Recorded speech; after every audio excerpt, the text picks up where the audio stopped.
very much, sir. And now, ladies and gentlemen, our chief guest for today, Mr. K.V. Vishwanathan.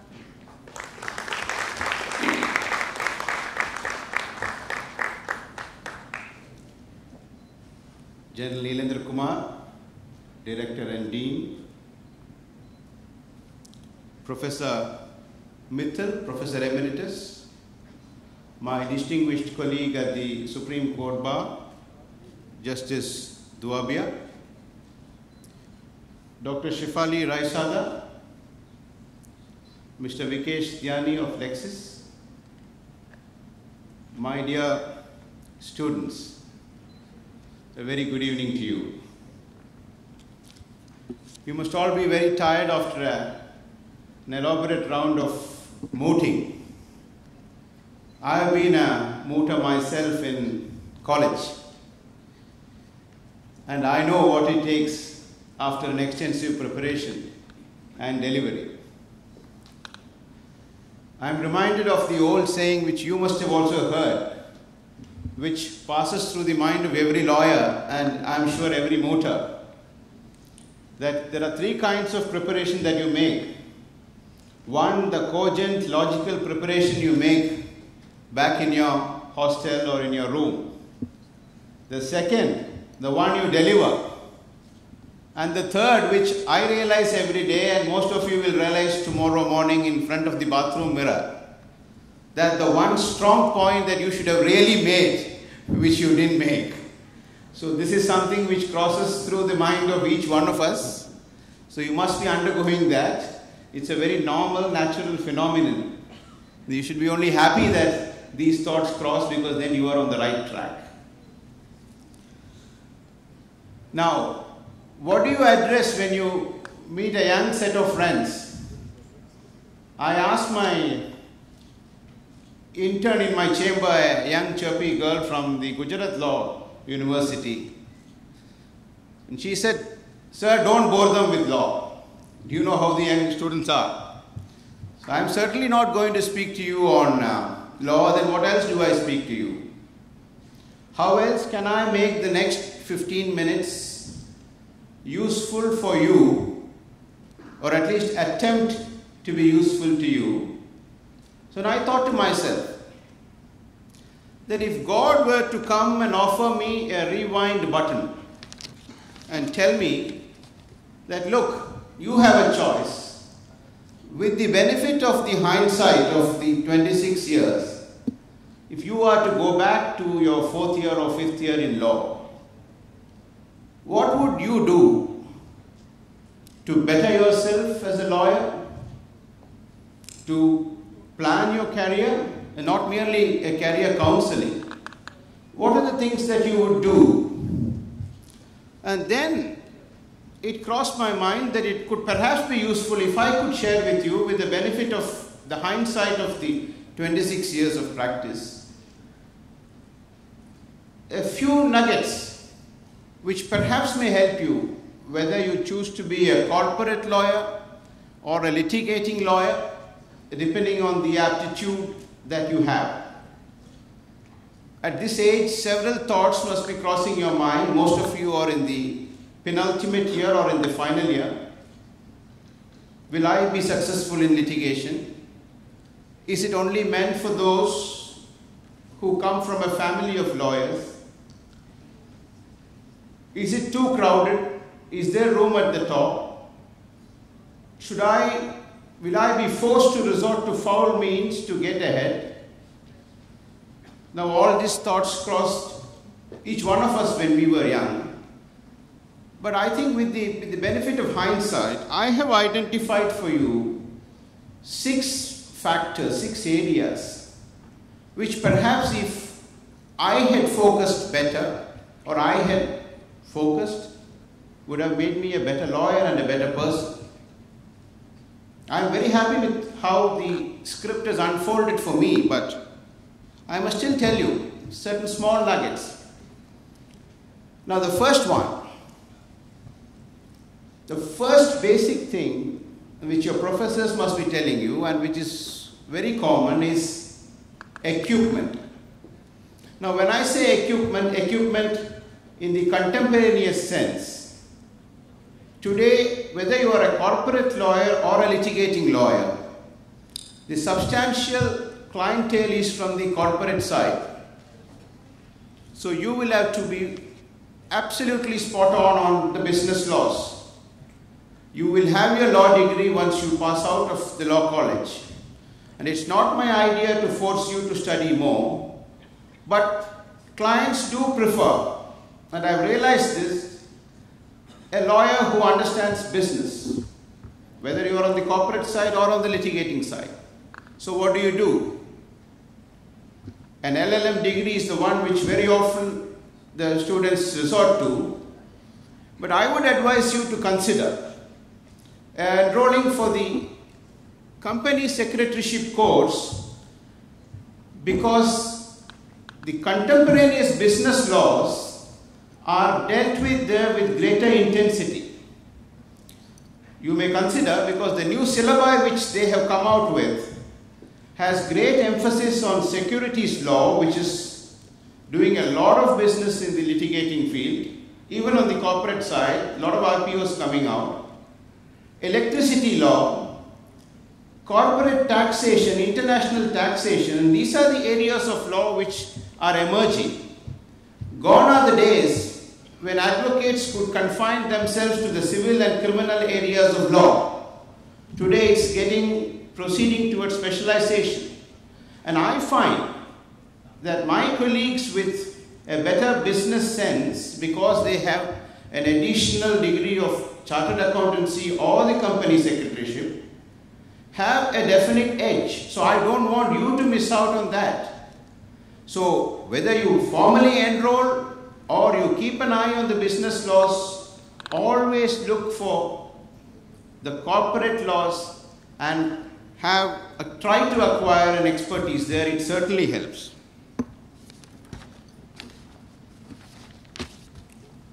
General Kumar, in his book on Palkhiwala, says extensive reading, I think it was Behram's article to your book, extensive reading and ever-expanding knowledge are the prerequisites of a successful lawyer, and Mr. Palkhiwala implemented this principle in totality.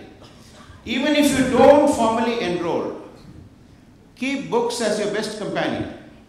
Browse through them as and when you get time. Justice Frankfurter said, an advice to a young man who wanted to join the legal profession was the best way to prepare for the law is to come to the study of law as a well-read person and by cultivation of the imaginative faculties by reading poetry and listening to great music. So apart from the mundane study of law. And I want to illustrate this with an anecdote which happened long back in the Madras High Court. There was this case about a property, jewels of a temple which was stolen by the Mahant. Mahant is the head of the religious institution. Now the fellow stole the jewels of the deity and hid them under the flagstaff in front of the temple. The case was to have a receiver who would remove the flagstaff and unearth the booty. But it was a serious religious issue. How do you handle this? The counsel for the religious head, to protect his clients, invoked religious injunctions. He said, no, it will be a great affront to our religion if you were to unsettle the flagstaff of the temple. Sir Subramania Iyer was for the plaintiff, and he came out with a quick-witted response. He said, Your Lordship, there is this motto behind you which is in every court, Fiat Justitia Ruet Coelum. Let justice be done even if the heavens fall. And please don't deny justice merely because a flagstaff would fall, my lord. And there went the point. The point was made. The religious injunction which loomed large in the mind of the judge gave way because the counsel was able to invoke what he had studied. These are not things which a law school will teach you, but extensive reading of the different varieties of subjects. That will give you that holy spark at the appropriate time. It won't come all on a sudden. This is what I realized over vast experience of 26 years, not vast by Mr. Doabia standards, but Mr. Doabia would also vouch for it. Always be on the lookout. Anyhow, you don't have to be a Subramania Iyer to think out of the box. Look at what Virendra Sehwag is, my favorite cricketer, and I'm sure he is many of your favorites too. He was batting in the English county side when a professional English cricketer had difficulty negotiating a reverse swing being bowled by a bowler. We came up to Viru and told him, look, I have this problem. How do I negotiate? Viru told him, I'll take care of it. He was a little surprised. How can he take care of my lack of skill? The next over, Viru hit the ball out of the ground into the forest. So the ball could not be retrieved and there was a new ball which did not reverse swing. So Viru came up to him and told him in his own broken English, now it's vastly improved. I told you I lose the ball, I lost the ball. Now this is thinking out of the box. The Englishman thought, what will he do? How will he take care of my problem? But Viru had other ideas. He said, the ball is causing the problem, I hit it out. Now don't ask me, is Viru so learned as to get the out of box thinking? Some are gifted. Some of us have to go through the mill. Now, what is the next? Time management, friends. I have never seen anybody who has succeeded who has not managed his time well. Every minute, and this is something which your parents would have told you, your professors would have told you, but I have realized that the courts of law and the officers offer extensive scope for gossip. All those who succumb to it have never made it to the top. But those who have managed their time well have found not only that they had enough time to do more and more work, they start enjoying work when they get the discipline of work in. I'm sorry that I'm quoting, but I think this is the stage where I will have to tell you from what leading authorities have said. Benjamin Franklin said, the way to wealth is as plain as the way to market. It depends chiefly on two words, industry and frugality, that is, waste neither time nor money, but make the best use of both. Without industry and frugality, nothing will do, and with them, everything. A good time manager automatically gets rid of procrastination. Procrastination removes a lot of burden. I have myself realized as a young lawyer, you keep the drafting matters pending, 5-6 of them pile up, you come under pressure and the quality suffers. The best way to do it is to take the most difficult part, easier said than done. But if you stick to this regime, you will be able to do it. Manage your time well. Better time management brings better concentration and focus. I was a little amazed to see Kevin Pietersen's tribute to Rahul Dravid. Kevin Pietersen, a great cricketer himself, and I assume most of you are cricket fans, so I've resorted to my second cricketing example. He said, many batsmen, most of them come to the crease. Rahul Dravid checks in. You checks in like he comes to your hotel. He has come to stay for 2 days. And that's because of concentration. Manage your time well, you do your practice well, you work hard, you cut out gossip, your focus improves, your concentration improves, you're able to do more work, your progress is better. What a great tribute from one great athlete to another. Thirdly, friends, what could I have done better? Physical fitness. Our profession, again, I am not taking sides with litigation or corporate. Whether you are a corporate lawyer or a litigating lawyer, it involves long hours of work. Long hours of work with total concentration. You will have your own times where you idle, all of us idle. But physical fitness is the key.